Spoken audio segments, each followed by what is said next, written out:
Salut, moi c'est Ulrich Tebow, j'ai 19 ans et je suis étudiant nouvellement arrivé en Allemagne.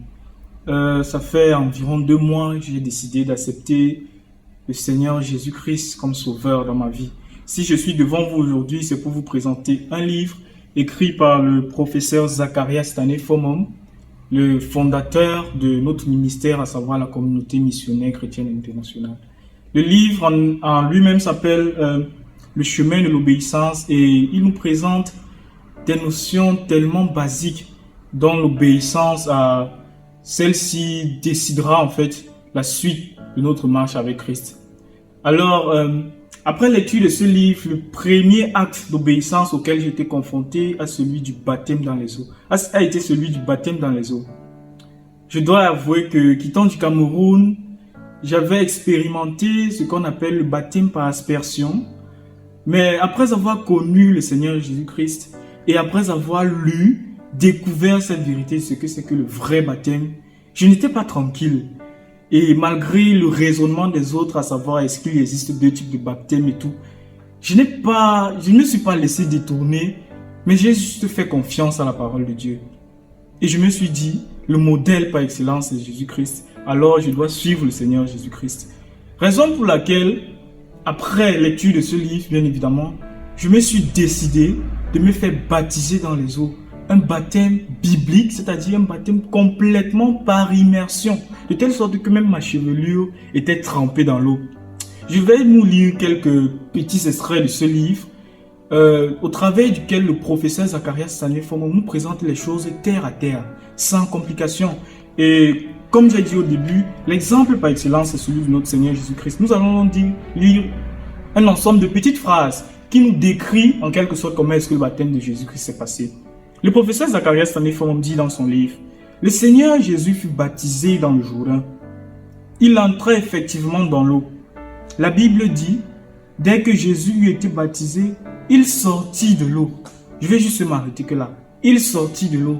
Alors cela signifie qu'au préalable, il était entièrement trempé dans l'eau.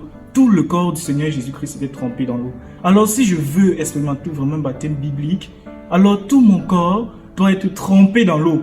Je vais également nous lire un petit extrait en ce qui concerne le baptême du premier Africain, à savoir l'eunuque éthiopien. L'eunuque éthiopien, si je veux cadrer le contexte, c'était quelqu'un qui autrefois à l'époque était très aisé, disons financièrement, même sur le point de vue social. Mais il a fait la rencontre de Philippe. Et Philippe n'a pas tenu compte de ses grades, Philippe n'a pas tenu compte de sa position sociale avant de le baptiser. Philippe a fait ce qu'on appelait le baptême biblique. Il n'a pas tenu compte des circonstances de la vie ou même des choses qui pourraient, les choses qui pourraient empêcher le baptême. Il n'a pas tenu compte de cela, mais il a fait ce que le Seigneur attendait de lui. Et le professeur Zacharias Stanley-Fomum a écrit, puisqu'il avait ainsi rempli ces conditions, Philippe devait donc le baptiser. Donc ici on parle des conditions à remplir au préalable pour se faire baptiser. Philippe ne lui avait pas dit, eh bien monsieur le ministre des Finances, tu vas faire un long voyage, ton temps est très précieux, ne nous fatiguons pas à te faire passer par le vrai baptême. Nous pouvons représenter le vrai baptême par quelque chose d'autre que je vais inventer pour remplacer la méthode courante. Je vais t'épargner l'ennui de te déshabiller et de te plonger dans l'eau et de te changer d'habit. Tout cela va te retarder et ce n'est d'ailleurs pas nécessaire. Ce qui compte réellement, c'est la signification spirituelle. N'as-tu pas un peu d'eau? Je vais t'enverser quelques gouttes sur la tête et ça sera suffisant. Non, Philippe ne l'a pas dit. Mais écoutons ce que Philippe a fait. Philippe alla simplement de l'avant et fit la chose correcte sans se soucier de savoir si elle était commode ou incommode. La Bible dit, il fit arrêter le char, Philippe et l'eunuque descendirent tous deux dans l'eau et Philippe baptisa l'eunuque. Quand il fut sorti de l'eau, l'Esprit du Seigneur enleva Philippe. Donc nous comprenions ici que les deux ont été amenés à entrer dans l'eau pour la célébration du baptême. Et l'eunuque éthiopien a été complètement immergé dans l'eau. Quelque part, le frère Isaac dira encore, le baptême est le processus par lequel le baptiseur et le baptisé entrent dans l'eau et tous deux sortent de l'eau. Alors, je pense bien qu'à travers ces deux extraits que je viens de lire, tu peux déjà te positionner et tu peux vraiment voir si ce baptême que tu as expérimenté est un baptême biblique.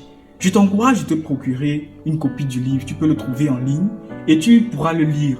Comme j'ai dit au début, ce livre présente des notions très basiques, terre à terre, dont l'obéissance décidera vraiment de la suite de ta marche avec Christ. Alors je te recommande vivement de t'en procurer une copie du livre et tu expérimenteras une présence plus palpable de Jésus dans ta vie.